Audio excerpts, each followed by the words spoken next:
Today I'll be covering the study by Milgram on obedience.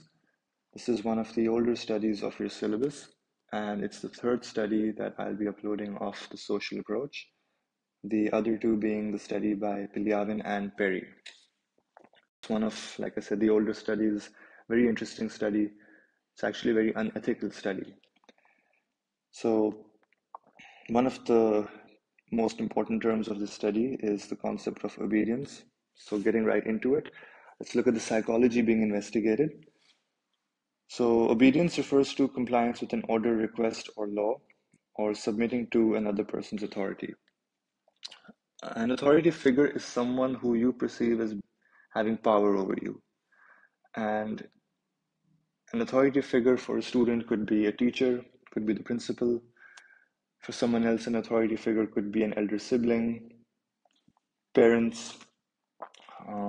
Police officer can be considered as an authority figure. So whoever you perceive as an authority figure, that person, if they were to give you a command, if they were to give you an order, and you follow that order, then in very simple terms, you're obeying them. So that's the concept of obedience, following orders of someone who you perceive to be as an authority figure. Now, when you are following orders of someone and showing obedience, you're said to be in the agentic state, which means you're serving as an agent to authority. So you are giving up your own free will to act as an agent to authority, and you're serving someone else. You're complying to someone else's orders. Take, for example, a student in a classroom. The student comes to class on time in his or her uniform, sits on their seat, and is quietly observing the lecture that the teacher is given. This is an example of obedience. So the student can be said to be in the agentic state. The other state is the autonomous state, which is the exact opposite of the agentic state. This is when an individual chooses to act on their own free will and decides not to be obedient to an authority figure.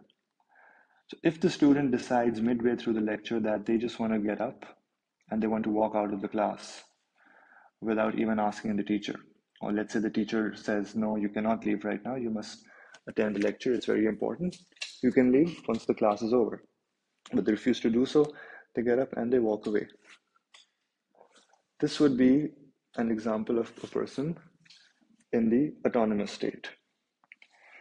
Now, showing obedience is not necessarily a bad thing, right? We, like I said, show obedience to our teachers, our principal, elders, parents, the law, police officers.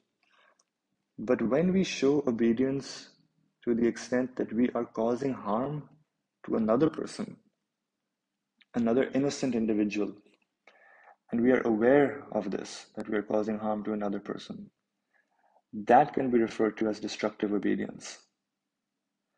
So, as the term says over here, destructive obedience is when people obey orders to cause harm to others. And this is the concept that is going to be tested in the study by Milgram. But before we get into the procedure of this study, we need to understand a little bit about events leading up to the study, which brings us to the background. So the study was conducted in the 1960s, but 20 years prior to the study, we had World War II. The exact dates, I believe, were 1939 to 1945. World War I, I believe, was 1914 to 18, and I think World War II was around about this time only, 1939 to 1945. During that time, Germany was led by a very well-known authority figure, Adolf Hitler. I'm sure many of you have heard this name. Hitler had an ideology, which was that he believed that Germans were the master race. And that means that he believed that Germans were superior to anyone else. And he believed that anyone who was living in Germany who was not of true, pure German descent, so blonde hair, blue eyes, white skin, he believed that these people were somewhat of an insult to the German race. And he wanted them eliminated from the country. His followers were referred to as the Nazis, and he gave them one very simple instruction: eliminate anyone who is not pure German. This included, now we know about this event that took place, the Holocaust, and the people who were most affected by this were the Jews, but it wasn't just the Jews who were targeted.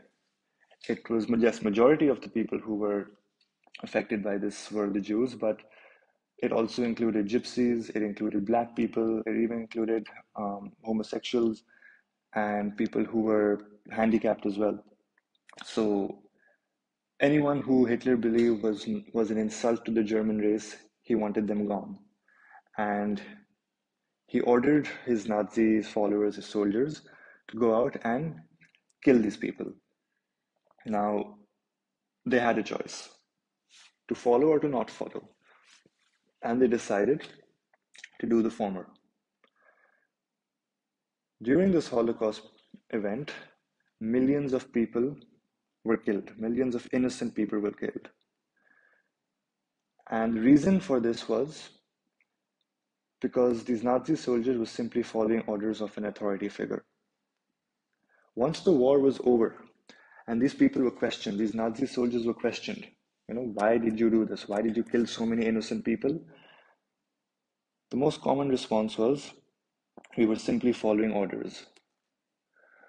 So because of this,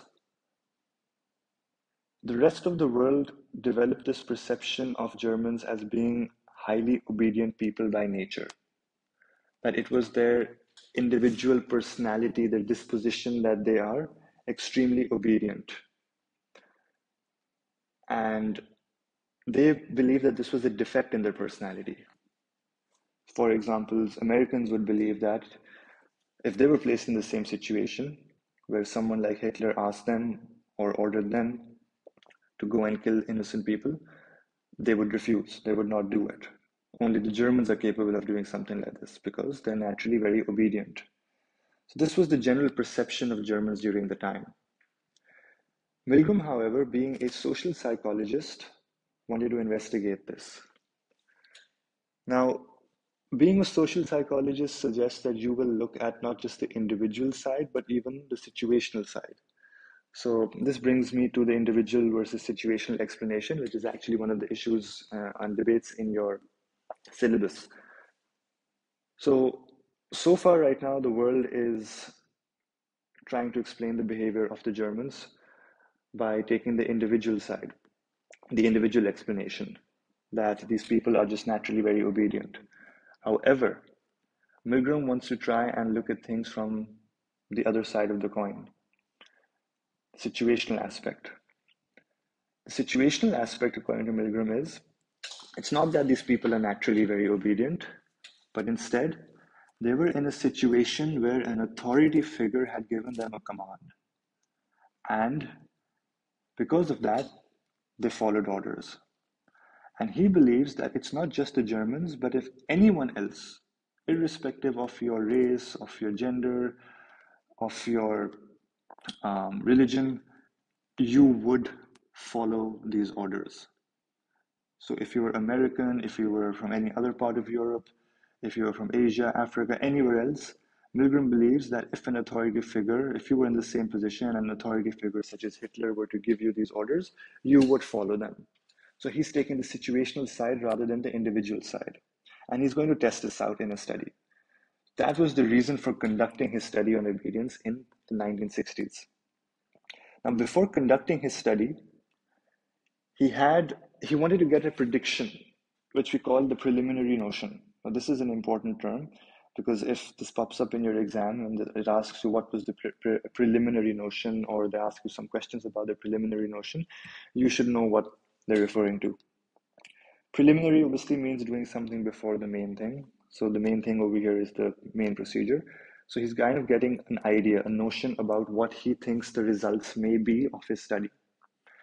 So what he does is he approaches 14 college seniors who are all majors in psychology from Yale University, a very prestigious institute, as well as some professional colleagues in the field of social psychology. And he asks them, if I am conducting a study on obedience, and I'm doing it on, let's say, 100 people. And the study involves administering electric shocks of as high as up to 450 volts. How many people do you think from 100 would administer the 450 volt shock to a helpless man only because they're being ordered to by an experimenter? So, to what extent do you think people are likely to show high levels of destructive obedience if I were to conduct this study on, let's say, 100 Americans? Now, keep in mind, this prediction is being given by people who are actually considered experts in the field of social psychology, as well as really intelligent Yale University senior students in the field of psychology. So their prediction was around 1 to 3%. The average was 1.2%. In other words, very few. They believe that very few participants would actually go ahead and show the same level of destructive obedience that the Nazi soldiers displayed during World War II. So this is kind of a prediction that we're getting. So the idea is that, no one's going to show such high levels of destructive obedience. We don't have this defect that the Germans have, which made them so obedient. We are not like that. Americans are not likely to do that. But let's see if that is actually the case. So the aim of the study is to investigate how obedient people would be to orders from a person in authority that would result in pain and harm to another person. If you wish to write a different aim, you can go for the second one, which is to test whether the Germans were different from other cultures in terms of obedience.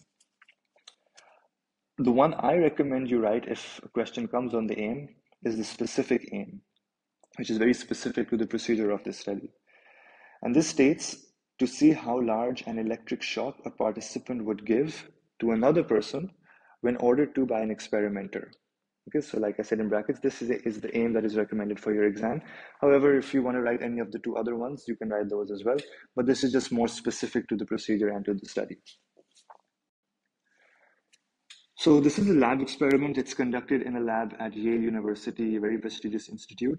But it's preferred that you refer to this as a controlled observation, which means that the participants of the study will be observed in a highly controlled setting. It's going to have a lot of controls. It is a lab, so we know it's going to be a controlled environment. There's also use of self-report. Not a lot, just at the very end where a small interview/questionnaire will be used to collect some data. But overall, it's a controlled observation. Now, the reason why we try to avoid calling this a lab experiment is because, going back to your research method notes, the definition of an experiment is one where we are manipulating an independent variable to test for its impact on a dependent variable. So we must have an IV in order for a study to be considered an experiment. And one important feature of an IV, of an independent variable, is that it must have at least two conditions, which we typically refer to as an experimental condition and a control condition. So let's take, for example, other studies in the syllabus that are considered experiments. The Andrade study on doodling. The IV has two conditions, the doodling condition and the control condition. Let's take another example. Let's take the Perry study, a study from the same approach as this. One of the IVs is your level of empathy, which will be high empathy or low empathy. Another IV of the same study is whether the participants are being administered oxytocin or a placebo. So again, two conditions. Let's take one more example. Let's take an example from, which study should I use? The learning approach, Bandura, for those of you who've studied Bandura. So that's an example where we have three conditions of the IV, where there is an aggressive modeling condition, a non-aggressive modeling condition, and then there's a control condition where there is no model present. So you can have three, you can have four, but minimum there must be two conditions of the IV. Simply for the reason that you can compare results. Now, the problem with this study is it's lacking a second condition. There is no control condition over here. So if the IV is, let's say, the authority figure, what are you comparing it to? You should compare it to a control group where there is no authority. So they can be a person of authority, they can be a person who is not of authority, and then you can compare the results and you can see if the authority figure has a greater impact on your obedience compared to the non-authority figure. And that is something which ideally should have been done if we wanted to consider this an experiment with an IV. But we only have an authority figure. There is no non-authority control condition. So there is no condition to compare it to. And when we don't have two conditions at least, we cannot say that there is an IV in the study. Some people claim that the IV is the institute, which is Yale University. Some say it's the payment, some say it's this, some say it's that, some say it's the verbal prods that will be used in the study. For those of you who already know a little bit about the study, you might be aware of what verbal prods are. But what I'm telling you is based on responses in the marking scheme, as well as some questions that have actually been asked in previous past papers where they specifically mention that Milgram is considered a controlled observation because it does not have an IV. And previous textbooks have also made mention of the fact that Milgram does not have an independent variable simply because there is no control condition to compare the results to. So for that reason, yes, it is conducted in a lab, which is why we consider it a lab experiment, but the best thing to call this is a controlled observation. So just like Fagan, the Fagan elephant learning study is a controlled observation because there's no IVDV, it's just an observation in a controlled environment. That's what's happening here. We're observing participants in a controlled environment. So there is no IV. Technically, there shouldn't be a DV, but over here, when we say DV, we're referring to the behavior that we are testing of the participants. And the behavior is obviously going to be the obedience levels of the participants. Now, how is the obedience going to be tested of the participants? By the maximum level of shock that they will administer. Okay. So now, of course, there is no experimental design as well, because the definition of an experimental design is how participants are allocated to different conditions of the IV. But if there aren't different conditions of the IV, then there can't be any experimental design either. So if anything, it makes it easier for your studying. You won't have to remember any IV or experimental design for Milgram. You can just remember it's a controlled observation. We can treat it as a lab experiment for our evaluative points. But yeah, it's definitely better to call it a controlled observation. What are some of the tools being used in the study? Well, for starter, we have the most important apparatus, which is a fake shock generator. Now, you should know details of this fake shock generator. I believe a 4-mark question has been asked previously where they ask you to describe the shock generator. So the shock generator is this big, fancy, impressive looking machine. I think I have a picture of it, which I'll display on the next slide. It has 30 switches, and each switch has a corresponding level of voltage. The first one, the starting voltage, is 15 volts, and there are labels to each volt, a range of voltage. So 15 to 60 volts is considered slight shock. And then we have 75, 90, 105, all the way to 120. 75 to 120, I believe, is considered moderate shock, all the way up to 450 volts, which is labeled XXX. So kind of indicating that this is extremely dangerous, severe, perhaps even fatal. The shocks increase by 15-volt increments, so 15, 30, 45, 60, 75, all the way up to 450, which gives us essentially 30 switches. Now, there's a bit more detail about how the shock generator works, which I'll come to later on in the procedure. This is what it looks like. There's a voltage energizer. In fact, I will just mention some of the details of the shock generator. I'll come back to it later.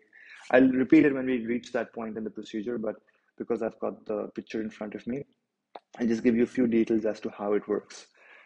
So these are the switches. You press one switch and you can see there's a corresponding light above each switch. So if I were to press the first switch over here, 15 volts, then this red light would lighten up. Okay, it would flash, it would brighten up, this light over here, indicating that you've just pressed the switch for 15 volts. These are the labels, as you can see. slight shock, moderate shock, all the way up to XXX. Now, are you required to know these labels? Yes, unfortunately, they have asked a question on this. They asked what was the voltage, the label for the voltages from 75 to 120, which is around about this bit, and that was moderate shock. I remember once they asked about this one as well, which was, I think, 375 to 420, and the label for this is danger severe shock. Now, if you cannot remember all of these, obviously you can't read these. I'm not sure if I mentioned all of them in my notes, but if I haven't, I do have this data sheet where I've mentioned, not so, I won't call it a data sheet. I have this sheet where I have specific details mentioned of every single study, because Cambridge has this habit of asking these really specific questions from studies for 1 to 2 marks. And these are things which you would probably overlook or think they're not important, but they have a tendency of asking these questions. So I can share that sheet with you. For those of you who are in the group, for those of you who aren't, I suggest that you join. I have given the link to the WhatsApp group in the description below. But I will share that sheet with you guys. I'm just updating it because there have been some new studies that have been added. So I'll add some of the specific pointers for the new studies, and then I can share that study, that sheet with you. So it'll include these things. It'll just mention the labels for the different ranges of shocks. But obviously, I know it's going to be a lot of information for you guys to try and retain. So what I do recommend is, if you do have to absolutely learn these labels, learn maybe the first two and the last two. So 375 to 420 is danger severe shock, um, and then 435 to 450 is XXX, and then 15 to 60 is slight shock, and 75 to 120 is moderate shock. And if you can, then maybe you can learn the ones in the middle as well. Okay. So yeah, going back to how this works, you press a switch, a corresponding red light will brighten up, followed by an electric buzzing sound, and then this blue light will start flashing, which we'll call the voltage energizer. So this is a blue light, this will start flashing. And then there's this voltage meter dial, which will move to the right. Okay, I know it's very specific. I know it sounds like something which is very irrelevant, but I do believe they have asked a question about how this entire machine works once for 4 marks. So if you do know all of this information, it can be useful to you. So imagine if you know this and majority 99% of other students don't know this, it will give you an advantage in your exam if it were to come. It hasn't come a lot, highly unlikely, but it's good to cover all your bases. Okay, let's go on to the sample now. 40 male participants, so no females. Milgram did not want undergraduates. He wanted postgraduates, so no students, which is why the sample is 20 and above, specifically age 20 to 50 years. It's quite a diverse um, sample in terms of its occupational background. It includes skilled, unskilled, white collar, and professional workers. And they've given you the percentage breakup of each. They've asked about this percentage breakup as well. So, more very annoying specific details for you to remember. 38% were skilled and unskilled, 40% white collar, and 22% professional workers. Now, this is important because we're letting you know that the participants are not of, let's say, a lower socioeconomic background. Okay, it's got people who are skilled, unskilled, white collar, as well as professional workers. Professional workers means these are people who are perhaps people of authority themselves, people who have a certain level of authority. They could be managers at organizations, so they have some level of authority. So this kind of proves that irrespective of who you are, you can still display high levels of destructive obedience to another authority figure, even if you yourself are an authority figure. So that's the purpose of choosing this diverse background in terms of diverse sample in terms of their occupational background. But otherwise, I wouldn't say it's a very diverse study. It's not a very diverse sample because there are only 40 participants, which is not a very large sample. There are no females. It can only be applied to younger people, and they're also just from one area, New Haven area in Connecticut, in the US. So generalizability is a major weakness of this study. It is a volunteer sample, which you also call self-selecting. How did these guys volunteer? There was a newspaper ad that was placed by Milgram, in which he mentioned that he wanted to conduct a study, and he specified that he did not want undergraduates. So one of the strengths of a volunteer sample is that you can get specifically who you require for your study. So he specified his criteria, and only those people who were eligible would volunteer. And just as an incentive, the participants were told that they would be paid $4.50 for their participation. Now, keep in mind, back then in the 1960s, this was a decent amount of money to get.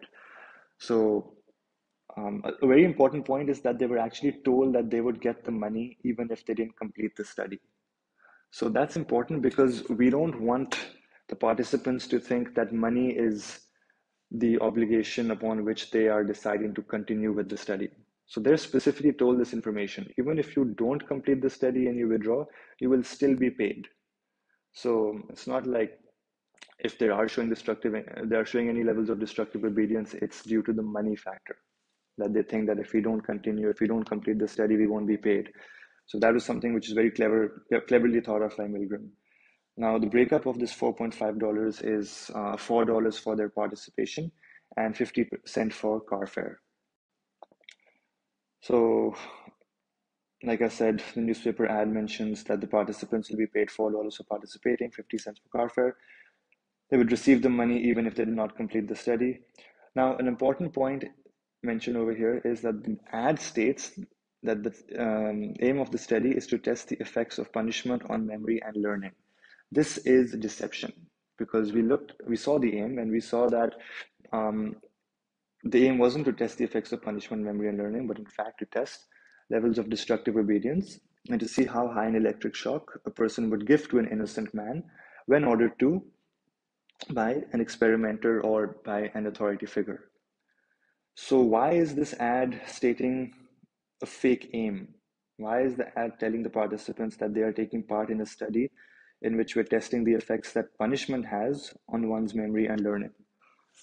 So, the answer for this is that we are avoiding demand characteristics. We do not want the participants to be aware of the true aim, because if they know that we're testing destructive obedience, then obviously it kills the purpose of the study. If I'm telling you that I want to test if you're a very obedient person, then you may not be obedient because now you know that this is something I'm specifically looking for. So you may alter your behavior, you may change your behavior, you might show demand characteristics. So to avoid that and to allow for the participants to display genuine behaviors, authentic behaviors, natural behaviors, um, and basically increase the validity of our findings, we are giving the participants a fake aim. So earlier on, I said it is a very unethical study. So right from the get-go, you can see there is deception. There's a fake aim, but then we have to make that compromise. Do we want the study to be valid and unethical, or do you want to maintain our ethical guidelines at the expense of validity? So Milgram has chosen to keep the study valid, um, but the trade-off is that we will have to break a lot of ethical guidelines in order to do so. Okay, the ad also mentions that it'll take around 1 hour of the participants' time. I believe originally Milgram wanted to conduct the study on 500 participants, but only 40 people volunteered. I think that's one point that is also mentioned in the original article, if I'm not mistaken. So your sample obviously will not write 500, you will write 40. It's conducted at Yale University, a prestigious institute at New Haven. Okay, now let's talk about how the procedure begins. So it's not happening in a group, it's happening as 40 individual trials. So all 40 participants will be taking part in the study individually. Okay, so let's say the first participant who is taking part in the study, the very first trial, they arrive at the lab and they are introduced to an experimenter. Now, this experimenter is not Milgram himself. Milgram is the one who will just be supervising the whole study from afar, from a distance, and he'll be analyzing the data, the results once the study is concluded. But he's kind of handed over the experiment to this individual who we call Jack Williams. He is a 31-year-old biology teacher. He'll be wearing a gray lab coat or a gray technician's coat, and he will have a very impassive and stern manner throughout the study. And he is playing the role of the experimenter. So he is going to be our authority figure. Now, when we say that he's got an impassive and stern manner, it means that he is not going to be impolite, but he's going to have a very strict manner about himself. So he's going to be the person who's going to be playing the authority figure. And to add to that element of authority, we are making him wear a very professional uniform of a lab coat or an experimenter's technician's coat. So he's going to be looking like an authority figure and he's going to be acting and talking like an authority figure. So the participant will meet this individual. You should know features of the experimenter. You don't have to know the name, but you should know his age, you should know what he's wearing, you should know his style of speaking and behaving as well. This is a question that they can ask you for 2 marks. Along with meeting the experimenter, the participants are also introduced to another individual who they believe is a participant just like them. But in reality, this other individual is actually a stooge or a confederate or an actor. So he is someone who is part of the research team who is pretending to be a participant in the study. So further deception. And who is this individual? You should know his details as well. And you should know his name. His name is Mr. Wallace. He's a 47-year-old Irish American accountant. And he was chosen for this role because he was well-mannered and likable. So why is that important? We'll get to that in the procedure. Now, before beginning the task, Milgram will give something that we refer to as a pretext to the participants. I don't think many teachers cover this part, or even if they do, they don't really specifically mention this term pretext. I'm mentioning it because it's the term used in the original article, it's the term used in the textbooks, and a question has come on this as well. What was the pretext that the participants were given before beginning the task, the word pair task? And it came for 4 marks. Now, this pretext are basically just some instructions that the participants are being given before beginning the actual task. So I'll tell you a little bit about what the task is. It's a word pair task, which means that the participants are one of the two participants, well, one of them is a stooge, but let's call them both participants for now. So one of the two participants will be required to remember these word pairs. So let's say, for example, one of the word is apple and one of the other words, the pairing word for apple is red. So one of the individuals will have to remember that apple has been paired with red. Now, I'm just making this example up. I don't know if this is actually one of the word pairs used in the study. And so one person will be the person who will be learning these word pairs, and we'll refer to them as the learner. And the other person will be questioning the learner, who we'll refer to as the teacher. And the participants are going to be told that the teacher will be asking these word pairs to the learner, and the learner is going to try and remember and answer with the correct pair based on his memory.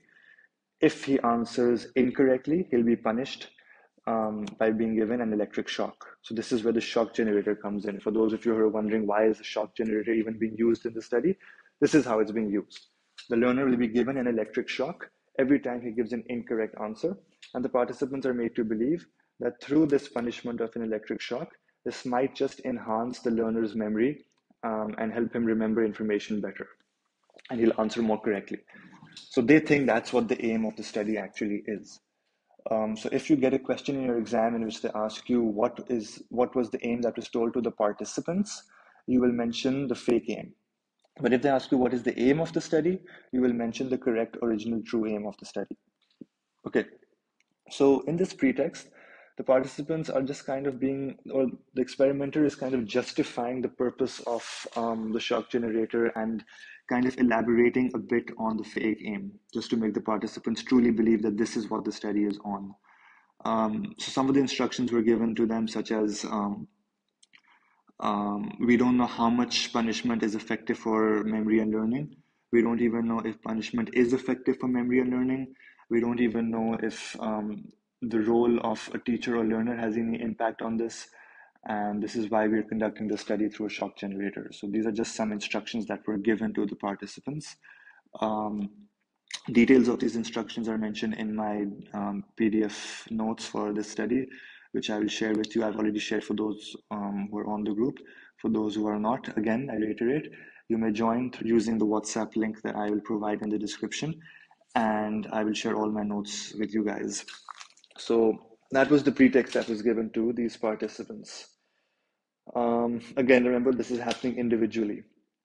So now the next phase of the procedure is that the participant and the stooge, now the participant obviously doesn't know that this is a stooge, so he thinks he's a participant like him. The experimenter will approach the two of them, and the experimenter will say, we need to allocate roles to you guys. One of you will be the learner who has to learn the word pairs, and the other will be the teacher who will be questioning the learner on these word pairs. So the teacher will be the one asking the questions. And how will we assign who's the learner and teacher? We'll do this randomly.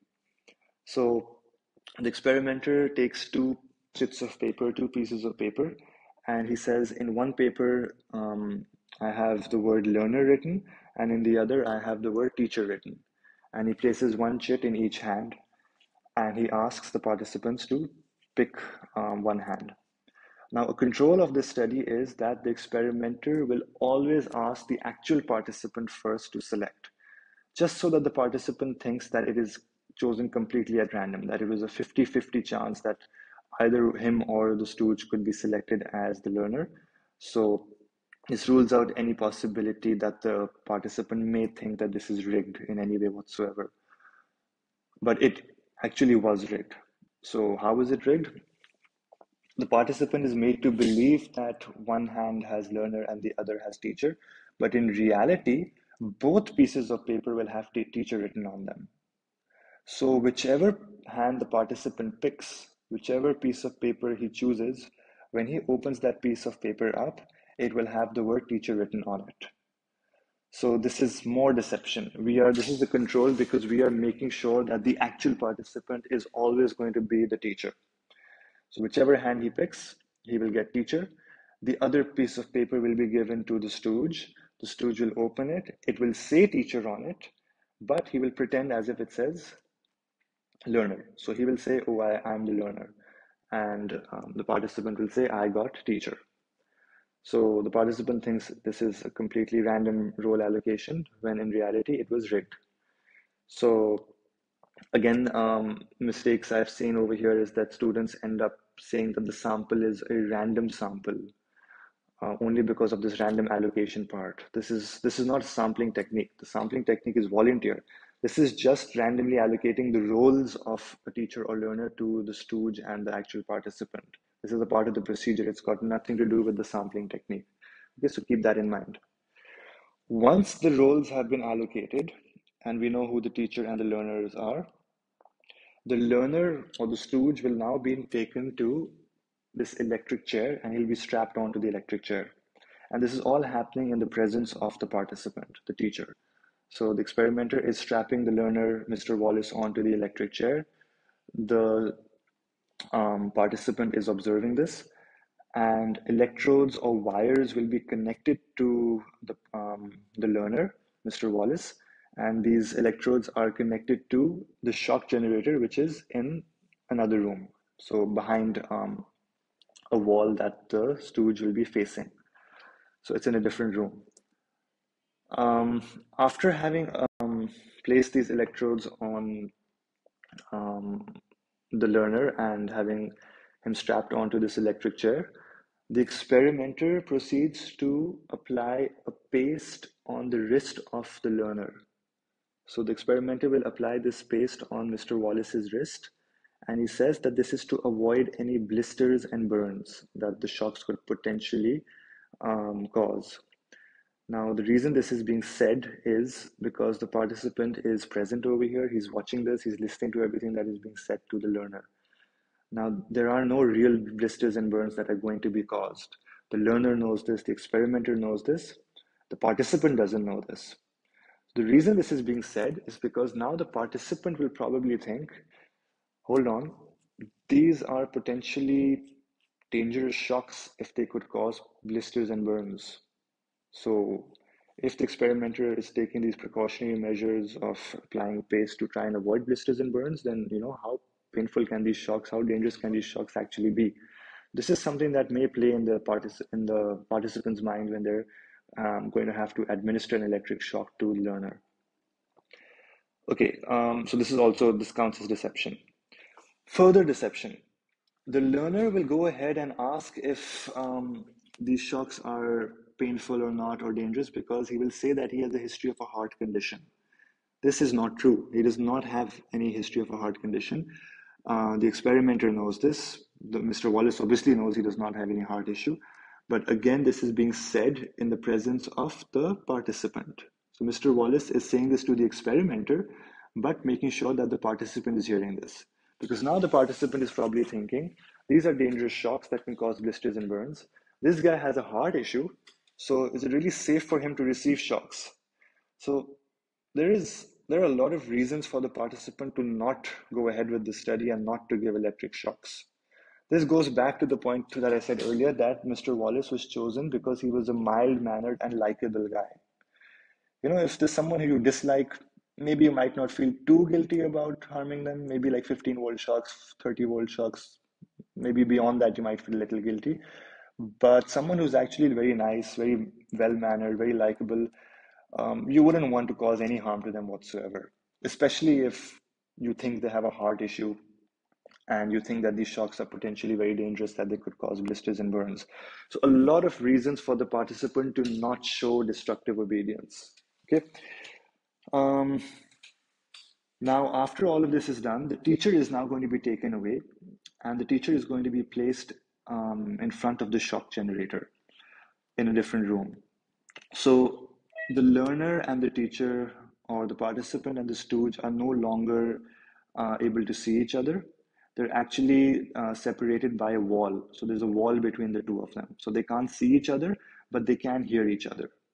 So on the other side of the wall, we have this learner who is strapped into this electric chair.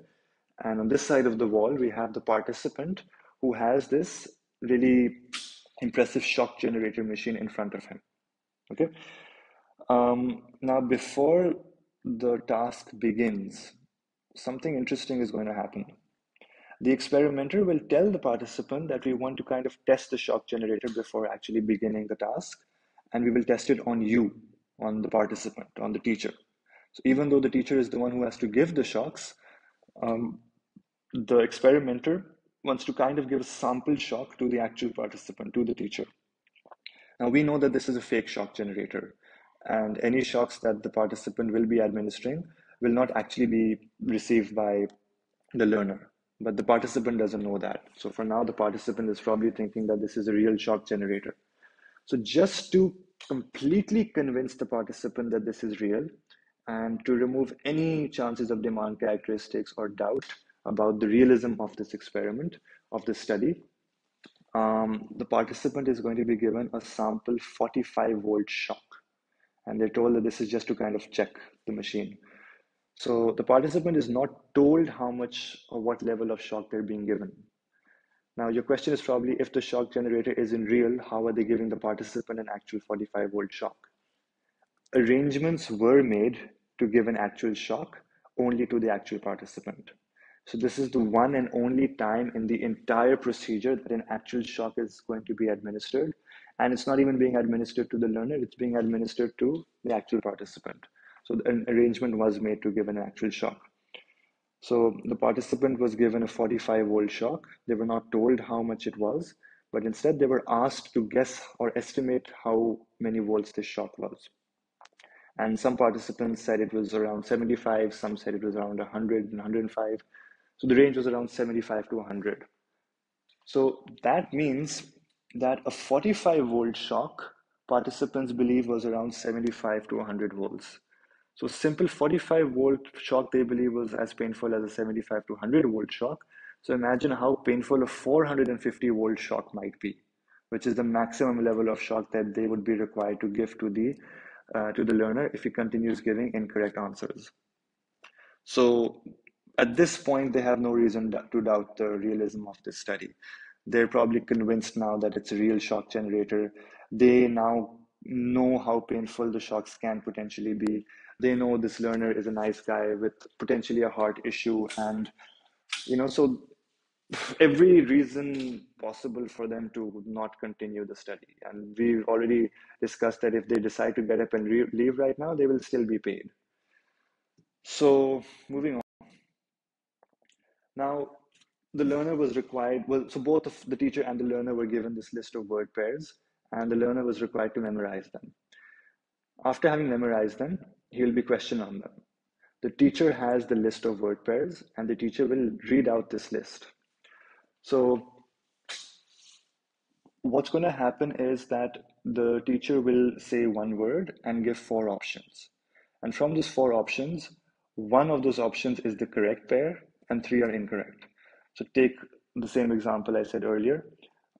If one of the word pairs is red and apple, then the teacher will say apple and then give four options: red, blue, green, yellow. And the participant will have to try and, sorry, not the participant, the learner will have to try and remember the correct word, the correct pair. Okay. If if the learner gave the correct response, then the teacher would move on to the next question, the next word pair. However, if the learner gave an incorrect answer, then he would have to be punished with an electric shock. But just to maintain standardization and make sure that all the participants are going through the same standardized procedure, the participant will not just give the shock as soon as the learner gives the wrong answer. There are a few steps that need to be followed, kind of like a protocol that needs to be followed. And there are 4 steps that Milgram wants the participants to follow every time the learner gives an incorrect answer. The first thing that needs to be done is if the learner gives the wrong answer, the participant needs to inform the learner that this is an incorrect answer. Once he tells him that this is incorrect, he will tell him what the correct answer is. Then he will tell him the level of shock that he is going to administer, and then he will press the switch for that level of shock.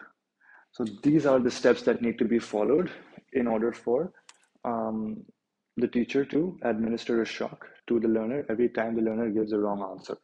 Okay.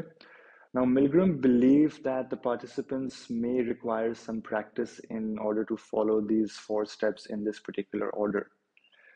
And for that reason, he decided to conduct a preliminary run. Now, a preliminary run is part of the procedure, is part of this task, but what's happening here is that the learner has been instructed beforehand that for the first 10 questions that he's going to be asked, he should give 7 incorrect responses and 3 correct responses. So by giving 7 incorrect responses, he is giving the participant, the teacher, enough opportunities to administer the electric shock and make sure that they are following those 4 steps in the order that Milgram has asked them to follow. So that is called a preliminary run, where the stooge is going to give 7 wrong answers for the first 10, and the participants will have to follow the steps of saying incorrect, informing the learner about the correct answer, telling them how much or what level of shock they're about to administer, and then pressing the switch. So that basically brings us to 105 volts, because 1 volt is 15, sorry, one wrong answer is 15 volts. So 7 wrong answer brings us straight to 105 volts.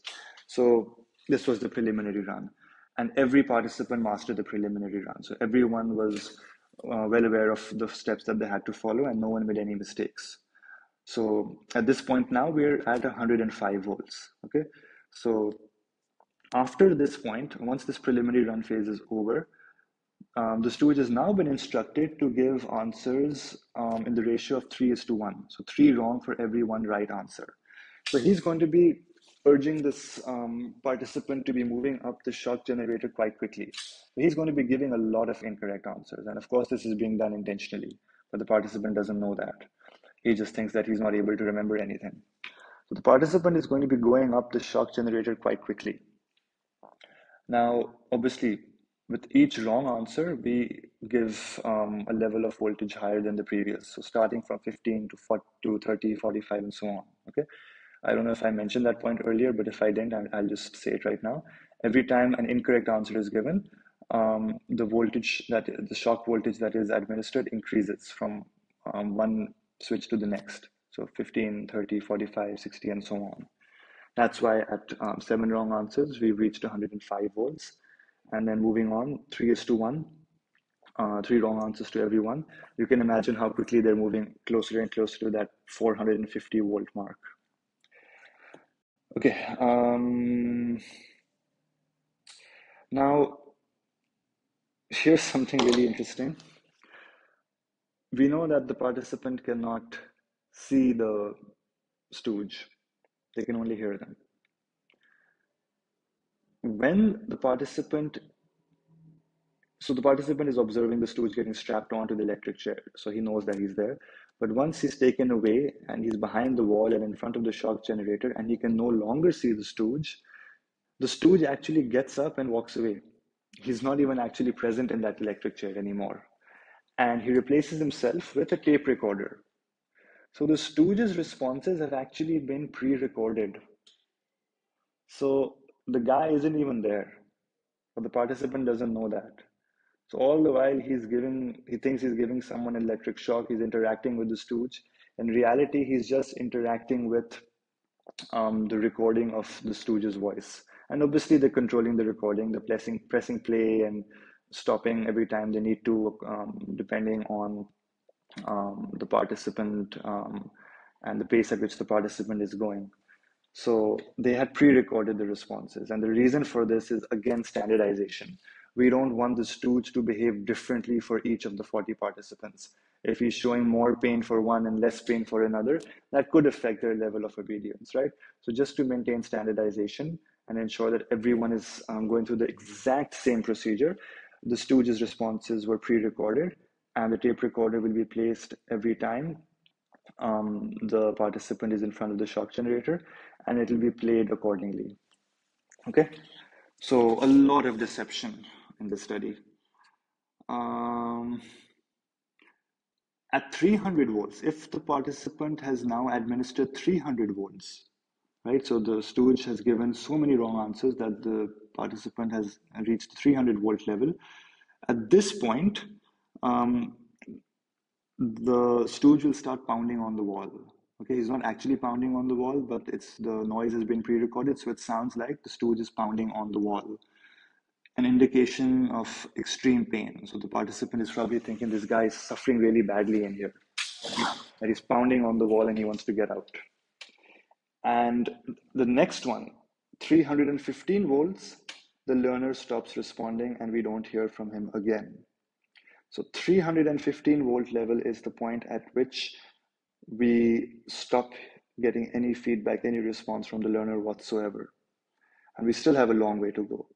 330, 345, 360, 375, all the way up to 450. So put yourself for a minute in the participant's shoes here. You're probably going to think that this guy's passed out. You're probably thinking that his heart has failed because you remember that he said he has a heart issue. You probably don't want to continue going on. 300 volts, he's banging on the wall. 315, you just can't hear from anymore. However, participants were told by the experimenter that they have a 5 to 10 second response time, which means that if the learner does not respond, does not give an answer within 5 to 10 seconds, consider it incorrect and give him a shock. I'll tell you a little bit more about how the stooge was required to respond.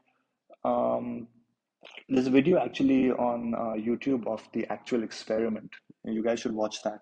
And in that, the learner isn't actually, when he's giving the answers, he's not verbally giving the answer. So if the question is red, apple, red, blue, green, yellow, he's not going to say out loud red. There are actually 4 buttons, and each button corresponds to a number. And so if red is option 1, blue is option 2, yellow is option 3, and green is option 4, and the answer is red and the learner decides to say red, then he won't say red, he'll just press the button that corresponds to option 1. And then a light will brighten up where the participant is sitting, where number 1 is written, and number 1 will basically brighten up to indicate to him that the learner has chosen the first option as an answer. So the responses that the learner is giving for the word pairs isn't verbal, it's actually through these buttons. Okay. But the noises that he's making, the pounding on the wall, all of that is pre-recorded.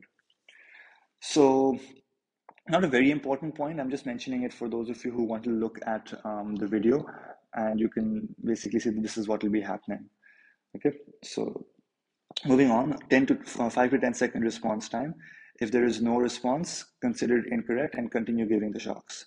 Now, naturally, it's people will want to protest. People will not want to continue. There will be participants who will refuse to go on. Maybe even prior to this point, but especially at this point, you are probably saying, I am not going to continue until you go in and check on this guy and see if he's okay. So every time the participants would refuse to continue, this is the point at which the experimenter would now introduce what we call verbal prods. Now, a prod is when you kind of like urge someone to do something, or just kind of nudge someone or push someone to do something, like go ahead, do it, do it. So they're kind of prodding the participant to continue giving the shocks, and they're prodding them verbally. There are 4 verbal prods, and the sequence of the prods is the same, so it's standardized. Along with the 2 regular 4 verbal prods, there are also 2 special prods which you should know. These are the verbal prods, and you should know them.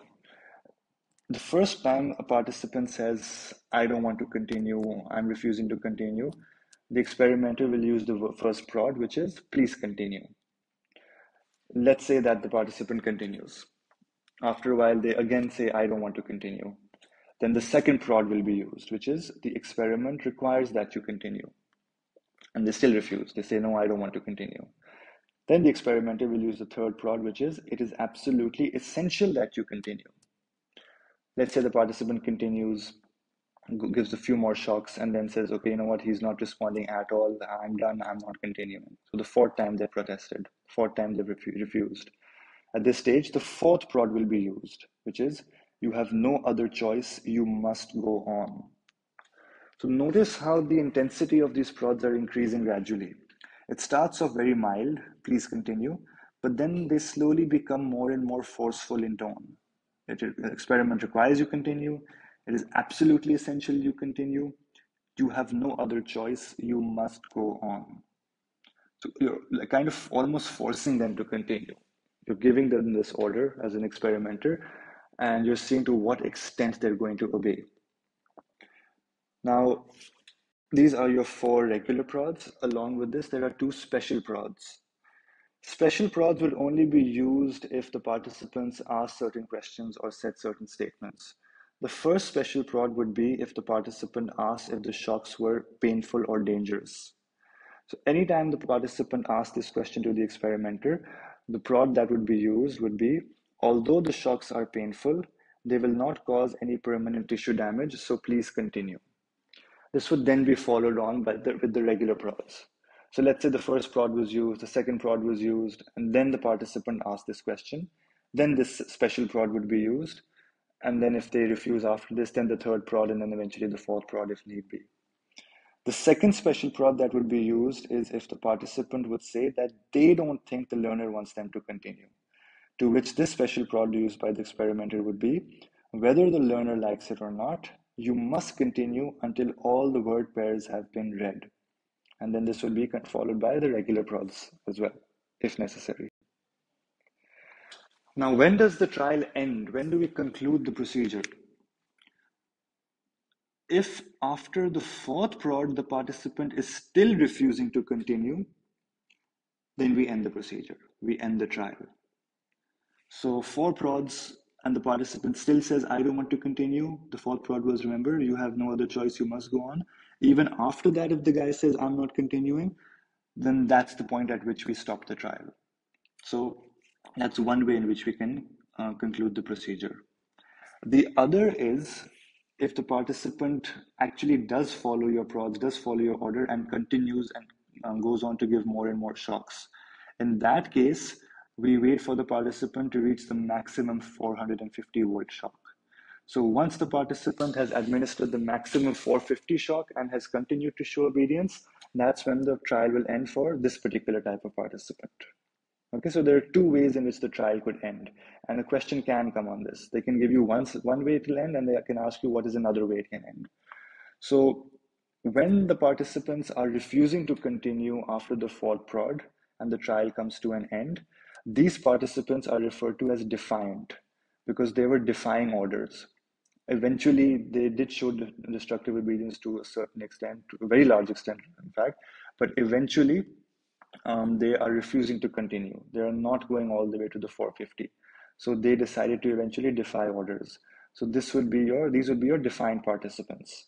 However, the ones who are going to continue, maybe initially they refused, but then they succumbed to the verbal prods and they continued and they went all the way to the 450 volt shock, after which the procedure ended for them. These would be referred to as your obedient participants. So we have two sets of participants, your obedient participants and your defined participants. Either way, the procedure would end. And during all this, there would be observers behind a one-way mirror who would be taking pictures, who would be recording all of this qualitative data, quantitative data, number of participants who went to each level of shock before the procedure ended for them, any comments that they made, any emotions that they may have displayed. So a lot of quantitative and qualitative data was recorded. Once the procedure concluded, that's when Milgram would come in and he would completely debrief the participants. So much deception, but eventually they were debriefed at the very end. While being debriefed, he conducted a short interview in which he wanted to see what the participants felt. The purpose of the debriefing was to relieve them of any stress that they may have gone through, because naturally it's very stressful thinking you've probably killed someone, you're giving them so many shocks, you're following orders against your own will, against your desires, and it can be very stressful. So just to relieve them of that psychological harm that they're going through in the short run and ensure that there is no long-term psychological harm, they're being debriefed. The term de-hoax has also been used, the de-hoax procedure. Okay, so if that is used, it's talking about the debriefing part of the procedure where Milgram comes at the end and debriefs them and then conducts a small interview. After conducting the small interview, he even makes them meet the stooge again. So the stooge, Mr. Wallace, comes back and then he meets the participant just to convince them, like, you didn't do anything to me. I was just a stooge. I was playing along and I'm perfectly okay. You did not harm me. So that will relieve them of any stress, tension that they may have, thinking that they've harmed this innocent man. Okay. During this little interview phase, the participant is given a small questionnaire, which is one question with a rating scale, in which they're asked to rate how painful they thought the last few shocks were that they were administering.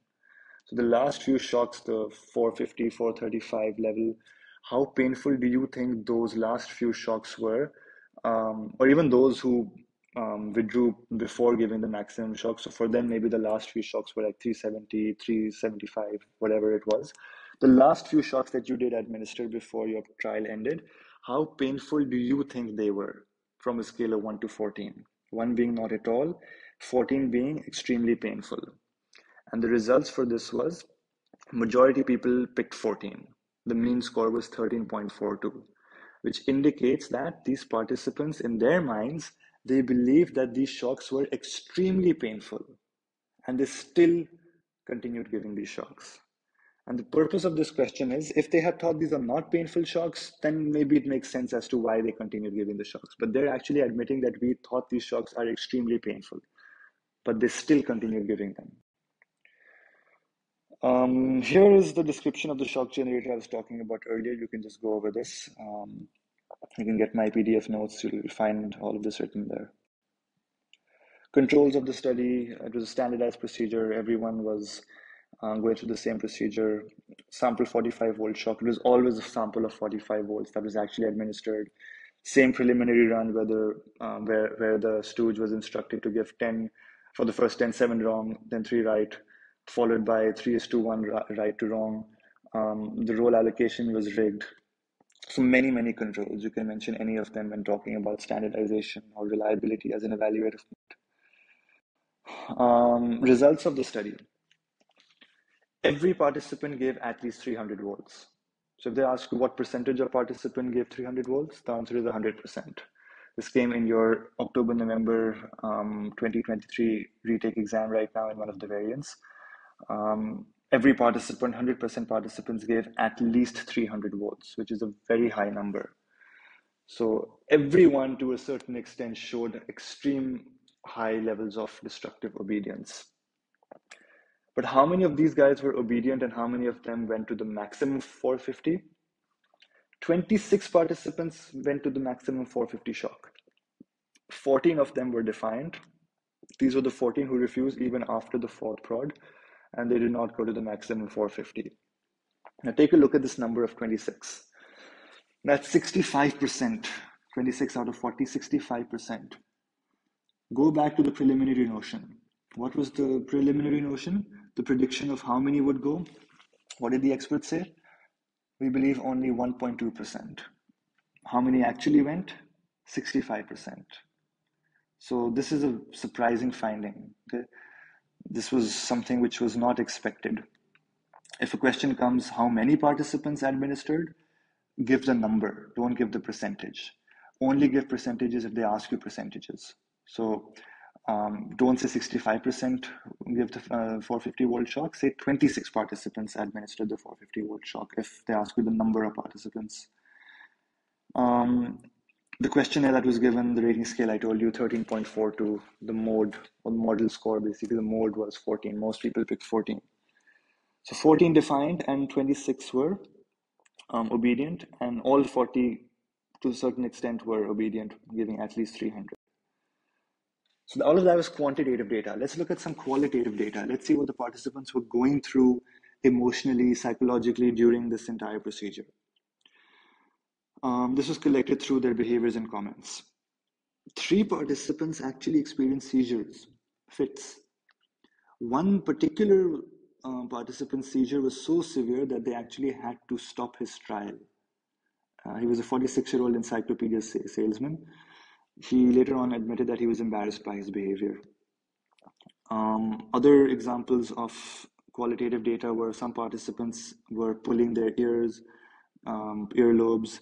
Some were laughing nervously. So they weren't laughing because they were enjoying it, they were laughing nervously. When people are nervous, when they're stressed, they just have that nervous laughter. It's no indication of them enjoying what they're doing. It's just their way of dealing with the stress that they're going through. Some comments were made, the guy is suffering in there. Participant referring to the learner. One guy said, I don't think it's very humane. Another person said, these are terrific shocks. Terrific in the sense, very dangerous, very large. So clearly the participants were not enjoying what they were doing. It's not like any of them were sadistic and they had fun giving the poor guy shocks.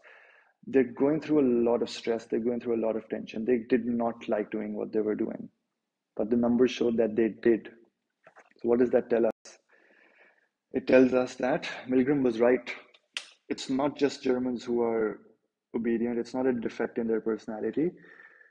Anyone in the world, even Americans, you put them in a situation where an authority figure is giving them orders and they have to show destructive obedience, they're causing harm to an innocent individual, and they know that they're causing harm to an innocent individual, there's a very high chance that they will go ahead and do it. So this is actually very scary if you think about it. Anyone, even you guys, if you're placed in a situation, authority figure is giving you orders, you might say right now, I won't do it. But when you're actually in that situation, it's scary to think that you just actually may go ahead and do it. So if Hitler had asked you to do what he asked his Nazis to do, based on the findings of this study, it's scary to think that we actually might have done the same. Again, individual differences should be considered. Not everyone will do it, but majority may, just based on the findings of these studies, of this study. Here is an illustration of what was happening. This is the learner, you can see strapped onto the chair. These are the buttons he's pressing to indicate his answer. But eventually he gets up and leaves, and the tape recorder kept over here. It's shown in the video also, that part where the tape recorder is kept.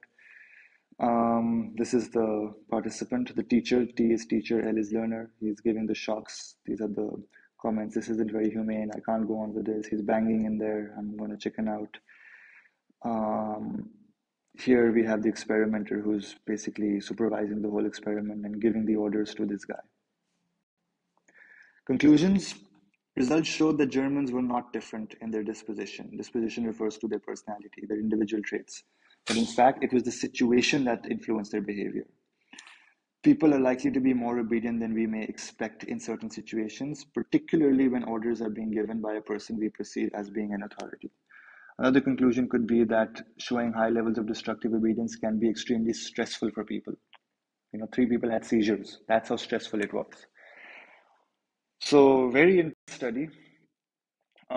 Milgram did actually do some follow-up versions of this study. Now, this is included in the conclusions, but if a question comes on the conclusion, only mention one of the 2 points or 3 points that I just said to you guys.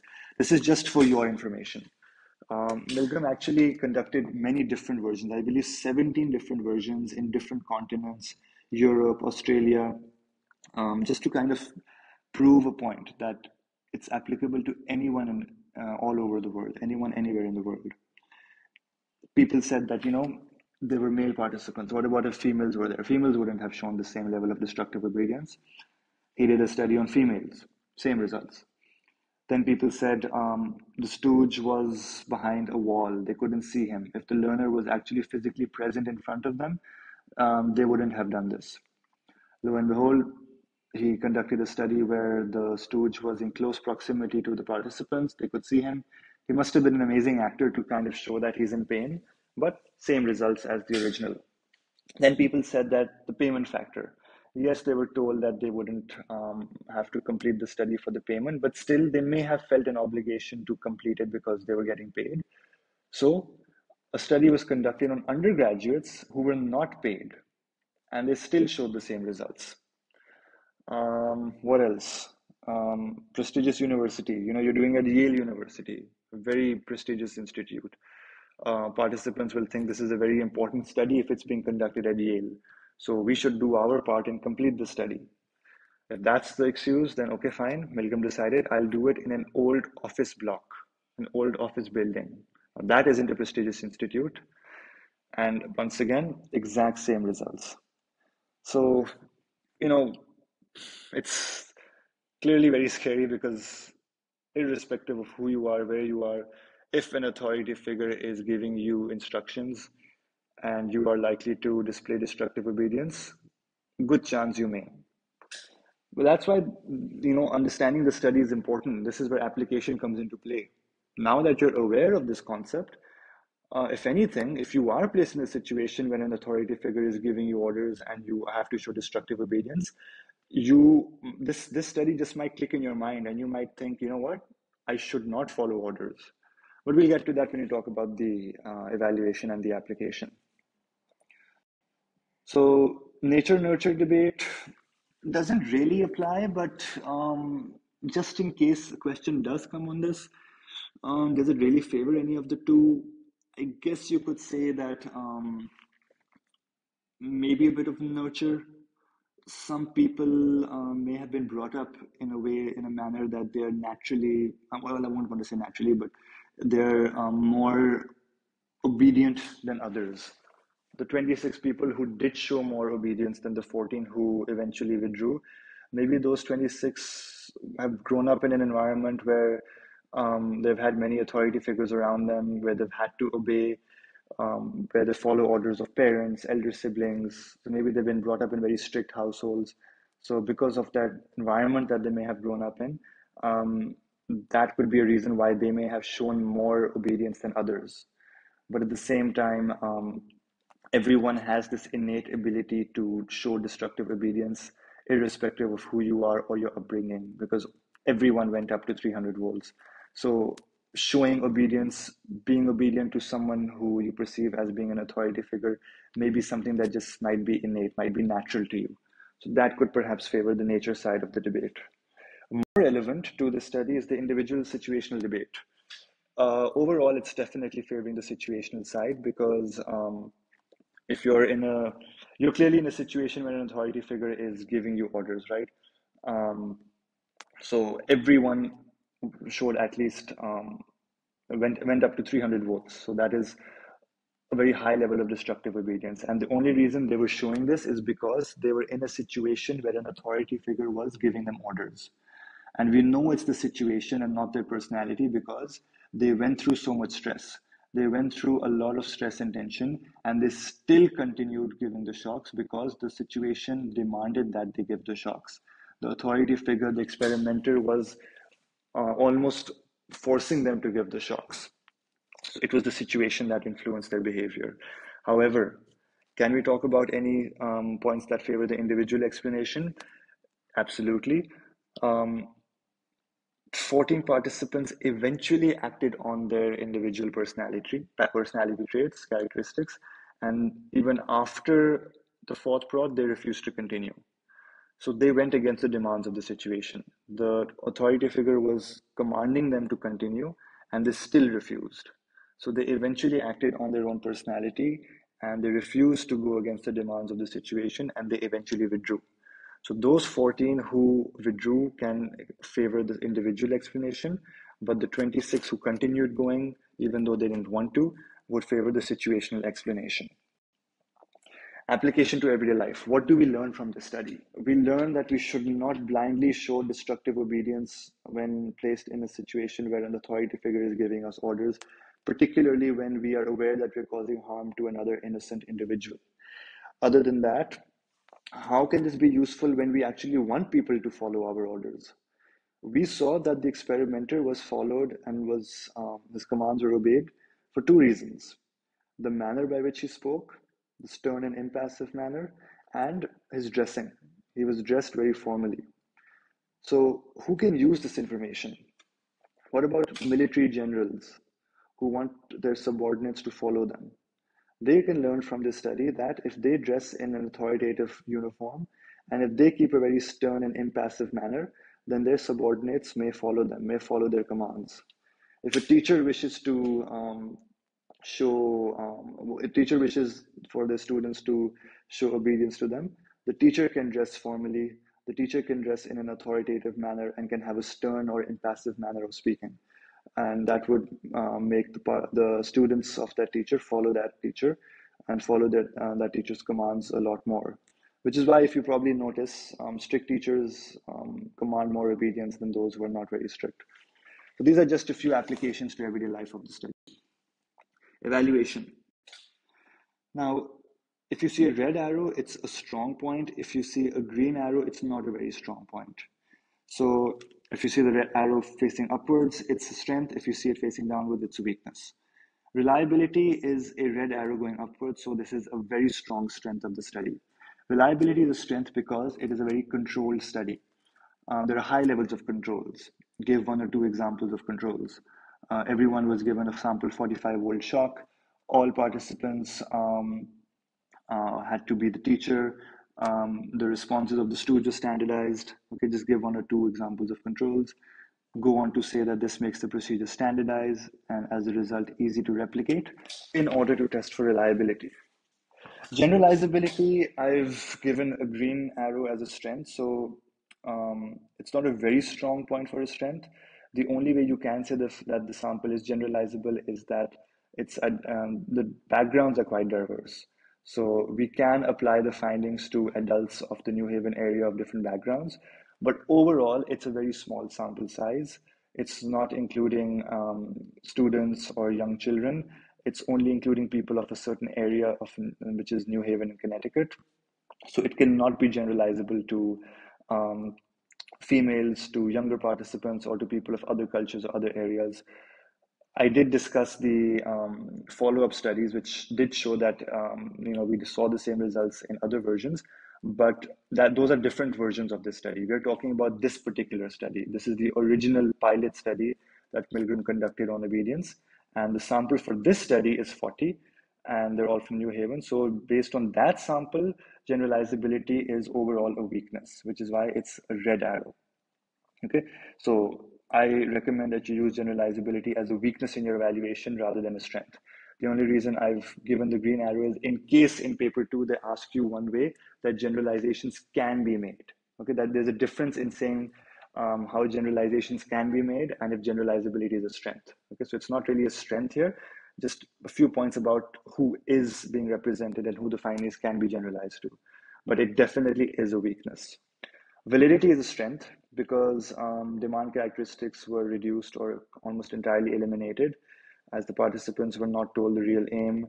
They were made to believe the shock generator was real. So throughout the procedure, they were showing natural, authentic behavior, natural levels of destructive obedience. So that makes the study extremely valid.